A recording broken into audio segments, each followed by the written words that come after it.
My name is Dave Delaney. I worked for the company for 30 years. I got fired by the union. I got fired by the company in 2007 because of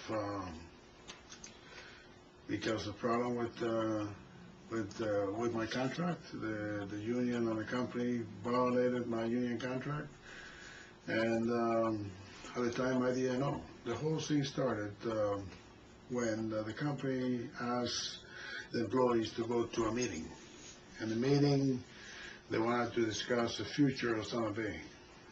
So the families, the workers took their wife, and they want to hear an opinion from the worker's wife or the workers about what they think about the plan. But it was, in my point of view, when I heard Dan Campbell explaining, and I saw that was very deceitful, because it was not telling the real story, what is behind all these numbers, and what was his real intention when they had this meeting. This was, later on we found out there was a massive layoff, workers not getting paid. They wanted you to quit for free. So so it was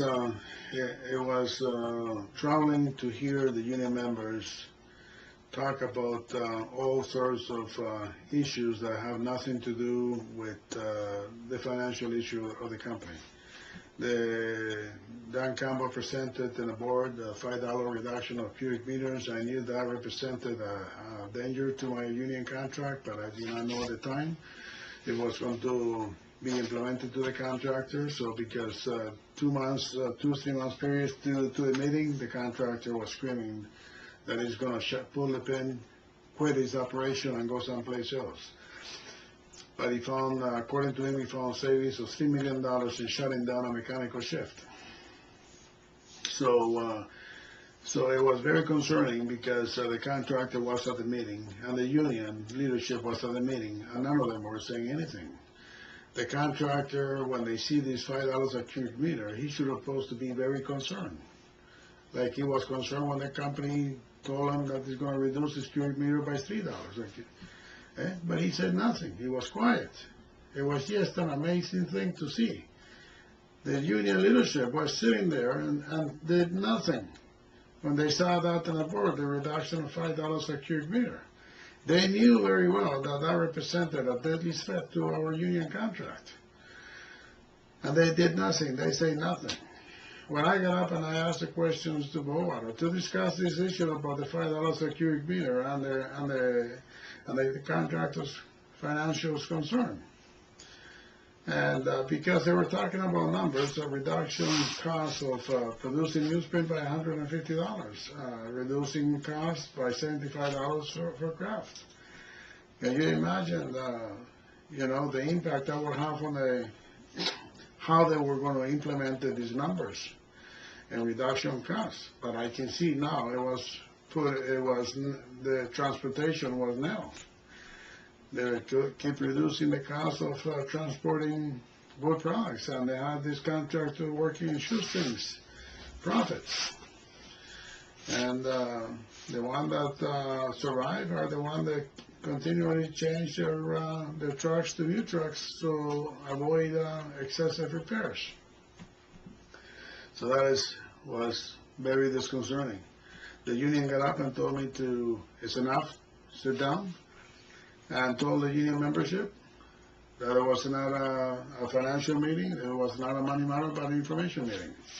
So I found that very, very disturbing that the union leadership even say such a thing, and very disturbing to even hear the company present their story in that form, and not telling the union members the truth about their restructuring plan. They never even talk about how much money we're going to get for the workers, for letting go workers of 30-year services. There's all sorts of issues that we could have discussed, because it goes according to classifications, and and years of services, and how they're going to implement this restructuring program. None of this stuff was discussed. It's such a tremendous topic. And they said there's going to be many meetings. They only have one meeting. And then they pull out the hammer and they hit the nail right on. And made everybody suffer.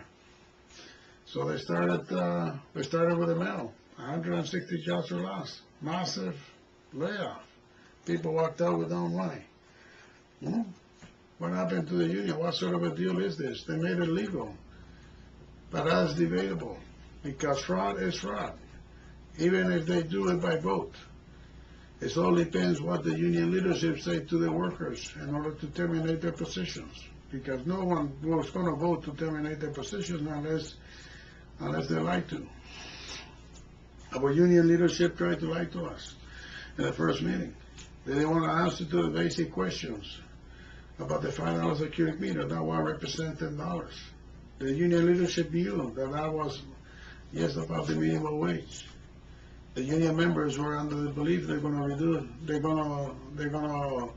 their cost is going to be reduced by $5. They're going to be making $20 an hour, and they will be happy with that. And I told them that's not the case at all. A reduction of $5 a cubic meter is your basic wages is 48. So half of that will be, you're going to be making $24,000 a year. Not even the minimum standard. So I was even shocked to hear the union leader got up, Joe Handel, and explained to the union membership in the meeting. He didn't want to tell them. He told them some other lies, how to get to that particular conclusion. Very smart individual, very smart, but he didn't fool me. And but this was a battle with the company and the union. The union not representing the men, representing their own interests. We're looking for ways to screw the union members. So in the second meeting, they presented themselves and talking in cubic meters. And I say no. In order for a restructuring plan, and they want to let people go, it's not to accept $30,000, it's to accept over $200,000 in benefits and violation of the contract, severance packages, pension plan. It all comes all together into a big package of $200,000 per man if the company wants to restructure. So the meeting was shut down. So the next thing you know, May the 1st, the union received a letter by the company that they're going to proceed ahead and violate the collective agreement. So that was not very good. Not very good at all. It was a battle. It was a battle between me and the company, and I was all by myself because I didn't have the members did not understood what was taking place. It was beyond them. And I tried to explain them as much as I can, but yes, people I have no idea. Why did I see things differently than them? I cannot even explain it. So what I saw, what they did is wrong. So I will continue talking on this topic later on. I thank you for listening to my lecture, and I'll get back to you. Thanks very much.